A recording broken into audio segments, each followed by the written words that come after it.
I just want someone to love. The 1980s were wild. British telly, even wilder. But sometimes it went completely off the rails in the best way possible. Rock stars, royals, Hollywood legends, all turning up in the most unexpected places. These are 10 utterly bizarre British TV cameos from the 80s that'll have you asking, did that actually happen?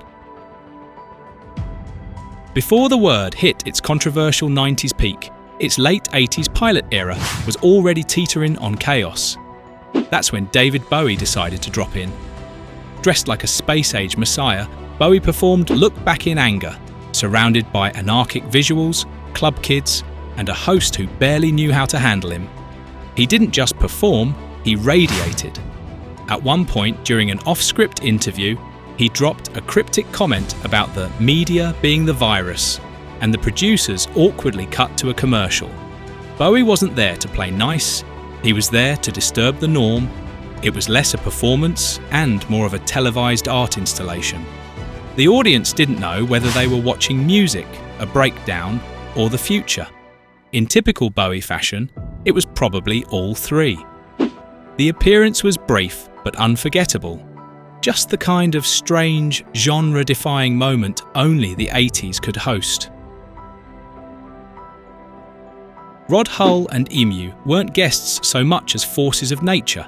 Emu, his violent puppet sidekick, had a reputation for latching onto celebrities and wreaking havoc. But when they joined the Morecambe and Wise show, chaos reached a new peak. The sketch started innocently. Rod and Emu walked on set for what was supposed to be a short gag. But Emu went full gremlin, leaping at Eric Morecambe and knocking over a set piece. The scene spiralled, with Morecambe trying to maintain composure while fighting off what was essentially a sentient sock. The audience loved it. The live laughter grew louder the more manic things got. Emu attacking one of Britain's most beloved comedians was equal parts terrifying and hilarious, like Punch and Judy crossed with pro wrestling. It wasn't planned, it wasn't polished, but it was pure anarchic TV gold. Yes, that Bette Davis, two-time Academy Award winner, legendary Hollywood icon, stood on stage with Gonzo and Miss Piggy on the British-produced Muppet Show. Why? Because even Bette Davis couldn't resist the surreal charm of those puppets. Her episode was a beautiful contradiction. Glamorous but goofy, elegant but absurd. She opened with a soulful rendition of just one of those things, then immediately segued into a sketch where she was kidnapped by Muppet pirates. Watching Davis exchange barbs with a foam pig in pearls was peak 1980s television absurdity. But to her credit, Davis went all in. She played her scenes with total commitment, never winking at the camera, never undercutting the Muppets' madness. The Muppets always thrived on unexpected guests, but this cameo was iconic in its sheer unlikeliness. Before The Simpsons became a global phenomenon, it was quietly building a cult following on Channel 4 in the late 80s. Then, out of nowhere, came John Cleese. In a surreal dream sequence, Cleese voiced a ghostly mentor figure to Homer, offering life advice in absurdist monologues about the futility of socks and how not to eat jelly. It was pure Monty Python injected into Springfield, and it left viewers baffled. Was this satire? A crossover? Was Cleese lost and just wandered into the sound booth? The cameo wasn't long, but it left a mark. It blurred the lines between British absurdism and American animation in a way that felt strangely right. It was an early signal that The Simpsons would become more than a cartoon, and that even legends like Cleese couldn't resist the pull of yellow, four-fingered madness. One of the most talked about sketches in Morecambe and Wise's history involves none other than Her Majesty the Queen. Well, sort of. Played by a talented impersonator, the Queen strolled onto the set mid-sketch and asked the comedians to behave with some decorum.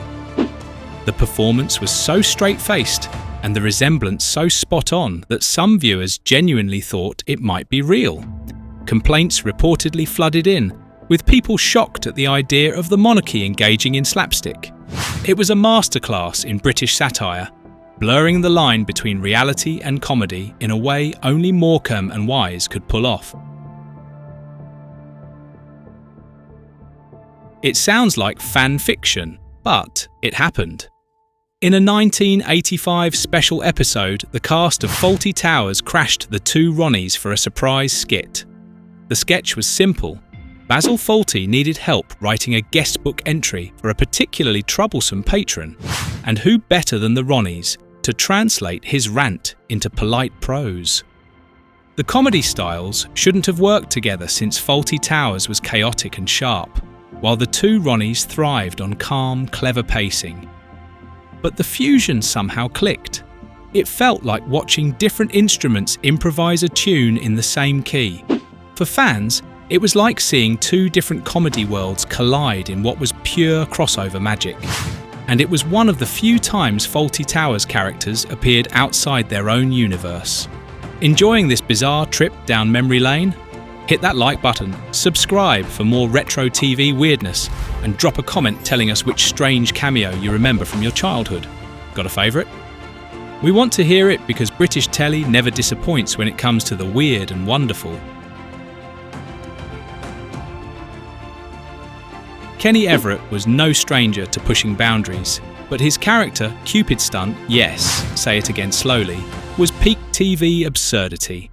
Dressed as an exaggerated Hollywood starlet, Everett delivered monologues packed with double entendres, scandalous innuendos, and a kind of drag meets Dada energy that baffled censors and delighted fans. One episode featured Cupid giving a masterclass on acting, which devolved into her seductively reenacting Shakespeare while setting props on fire.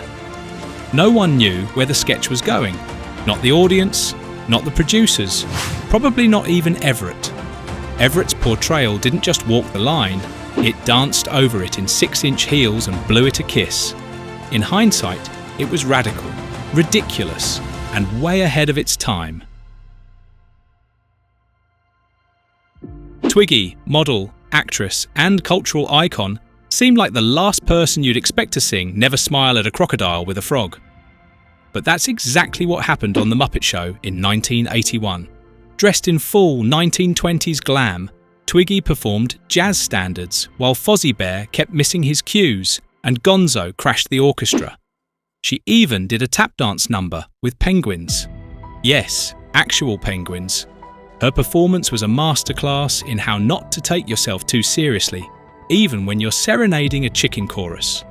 It was unexpected, charming, and delightfully strange. In The Ruttles, All You Need Is Cash, George Harrison made a surprise cameo as a deadpan reporter questioning the band's manager, satirising the Beatles' own history with tax troubles and legal drama. His straight-faced delivery and willingness to mock his legacy added a layer of authenticity and brilliance. Harrison didn't just approve the parody, he embraced it, making the moment feel like a clever inside joke shared with fans. The cameo was brief, but it left a lasting impression as one of the sharpest, most self-aware moments in rock and roll television. Last but not least, we have Ringo Starr. The man who gave us Yellow Submarine became the soft-spoken narrator of the Magic Roundabout in a brief late 80s reboot aimed at reintroducing the classic to a new generation. His Scouse accent drifted over scenes of Dougal, Zebedee and Brian with a calming, almost surreal tone. One episode about a missing sugar cube became a metaphysical journey thanks to Starr's poetic delivery. It was a far cry from the wild days of Beatlemania, but it worked. Ringo's voice gave the show a dreamlike quality, turning bedtime TV into something faintly psychedelic. It was one of the most unexpected pairings in children's programming, but somehow it felt right. A Beatle in the roundabout? Why not? It was the 80s. And there you have it, 10 bizarre cameos from British TV in the 1980s that defied logic, expectations, and sometimes even good taste. From rock gods to royal lookalikes, these moments remind us of an era when TV wasn't afraid to be a little weird, and we loved it for that. If you enjoyed this trip through television's strangest rabbit holes, don't forget to like, comment, and subscribe for more. See you in the next one.